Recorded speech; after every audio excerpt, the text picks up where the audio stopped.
Is President Samia Suluhu genuinely blaming Tanzania's post-election violence on outsiders?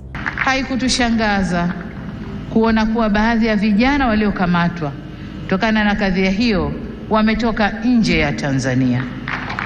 That question has sparked wide debate across the region today as Samia Suluhu Hassan was formally sworn in for a new 5-year presidential term in a ceremony held under extremely heavy security days after widespread unrest and alarming reports of killings in multiple regions. The swearing-in event in Dodoma was surrounded by a visibly intense security presence, armored vehicles, checkpoints, restricted access zones, and security forces stationed across the capital. The official message was that the state remains in control. But beneath the ceremony and speeches, Tanzania is a country reckoning with grief, confusion, fear, and unanswered questions. Wala pija ovyo ovyo, mimi simekutana nao Kimara, tunakuja nao mpaka dunia. Wala pija hivi, yani nitakayempata ndio wana sniper kabisa, wamekaa na juu pale. Kwa sababu huku moja na atako moja. Jibu ndio SMG. Sasa hivi kaenda kumtibia mzedezi. During her address, President Suluhu stated that the election was conducted freely and fairly, praising the Electoral Commission and congratulating the nation for maintaining peace. This message, however, has clashed sharply with lived experiences on the ground. Over the past week, independent observers, human rights groups, and ordinary citizens have shared footage of violent clashes between demonstrators and security forces, where protesters were met with tear gas, beatings, and in several tragic instances, live ammunition. Hospitals in affected regions have been struggling to cope, while families continue searching for missing relatives. Social media platforms had been filled with disturbing images of bodies lying in streets and individuals being rushed into medical facilities. Meanwhile, according to President Suluhu, the individuals behind the unrest are not Tanzanians but foreign infiltrators. Kilichotokea hakiendani na taswira na sifa za Kitanzania na sio Utanzania. Haikutushangaza kuona kuwa baadhi ya vijana waliokamatwa kutokana na kadhia hiyo wametoka nje ya Tanzania.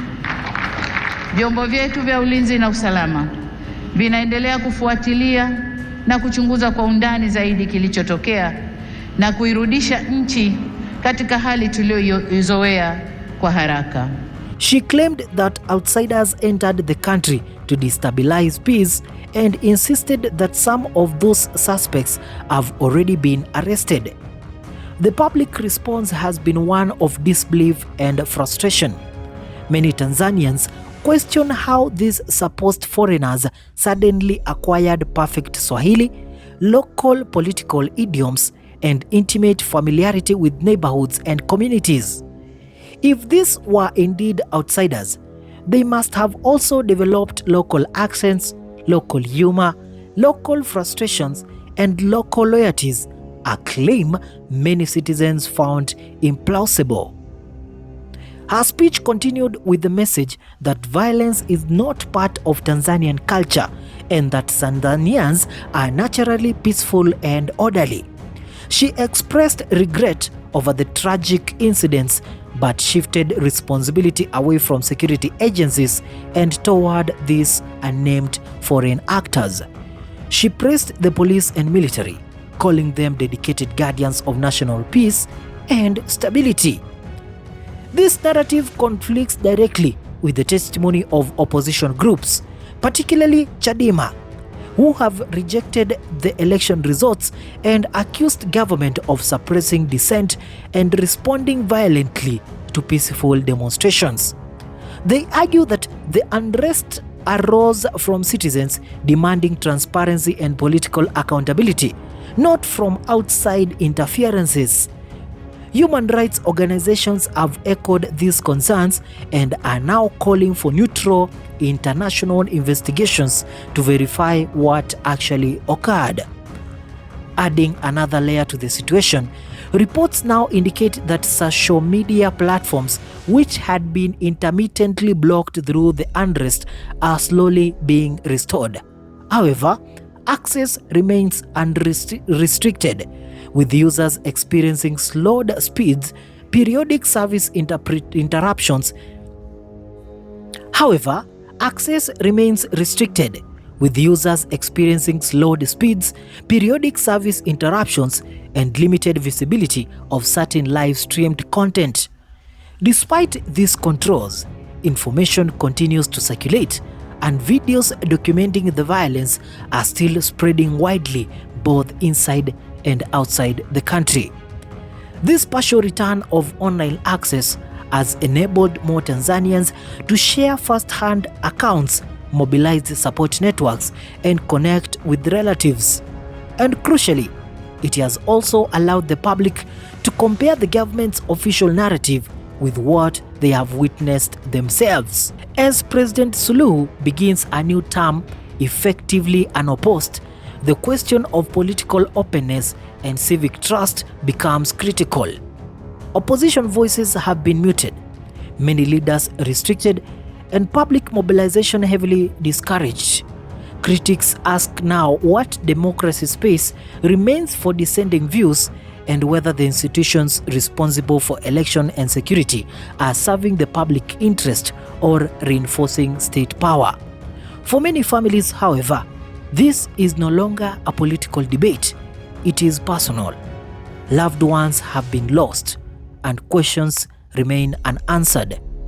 The government's framing of events as foreign sabotage has left many citizens feeling unseen and unheard, especially those who witnessed the violence firsthand or those still searching for missing relatives. The central challenge now is not the ceremony, nor the formal announcement of leadership, but the rebuilding of trust. A nation cannot move forward while two different versions of truth coexist so sharply, one displayed on national television and the other recorded in everyday life. Healing requires acknowledgement. Accountability requires transparency. Stability requires truth. As Tanzania enters this new chapter under President Samia Suluhu Hassan's leadership, the world watches to see whether the path forward will be one of open dialogue and reconciliation or one of narrative control and enforced silence. Because in times of national crisis, truth is not a threat. Truth is the foundation on which unity is built. We will continue to monitor developments closely as the situation unfolds in Tanzania. For now, please subscribe to my YouTube channel. Thank you so much for watching. We meet in the next video. Bye bye.